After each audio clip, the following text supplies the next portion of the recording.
আপনি যদি Shopify product বেচার জন্য ফেসবুক বিজ্ঞাপন ব্যবহার করেন, এই বিজ্ঞাপনগুলোর খরচ কিরকম হতে পারে এ ব্যাপারে জানতে হলে এই ভিডিওটি দেখেন। আপনি যদি আপনার ফেসবুকে একটা ক্লিক চান, সে ক্লিকের দাম হতে পারে $1 থেকে $6। এটা ডিপেন্ড করবে আপনার বিজ্ঞাপনটা কত ভালো, আপনার টার্গেটিংটা কত ভালো, এটা ডিপেন্ড করতে পারে আপনার কম্পিটিশনের উপরেও। এখন আপনার কাজ হবে এই কস্ট পার ক্লিকের দামটা কমিয়ে আনার জন্য। কস্ট পার ক্লিকের দামটা কমানোর জন্য আপনার ক্লিক থ্রু রেট বাড়াতে হবে। আপনার ক্লিক থ্রু রেট বাড়ানোর জন্য আপনার বিজ্ঞাপনটা বেশ ভালো হতে হবে, ছবি বা ভিডিও ভালো ব্যবহার করতে হবে, আপনার অ্যাড কপি ভালো হতে হবে এবং আপনার টার্গেটিংটা ভালো হতে হবে। সুতরাং আপনি যদি আপনার কস্ট পার ক্লিকের দাম কমাতে চান, আপনার বিজ্ঞাপনটা ভালো হতে হবে এবং আপনার টার্গেটিংটা ভালো হতে হবে। আপনি যদি আপনার বিজ্ঞাপন এবং টার্গেটিং ভালো করতে চান, আপনার বিজ্ঞাপন এবং টার্গেটিংটা টেস্ট করতে হবে, মানে কয়েকটা অ্যাড টেস্ট করতে হবে, কয়েকটা অ্যাড সেট টেস্ট করতে হবে। আপনার কস্ট পার ক্লিক যদি $3, $5 এবং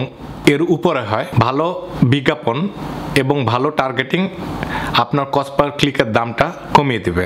ভিডিওটি কেমন লাগলো কমেন্টে জানান। এরকম ভিডিও পেতে হলে আমার চ্যানেলে সাবস্ক্রাইব করেন, ভিডিওটি লাইক এবং শেয়ার করেন।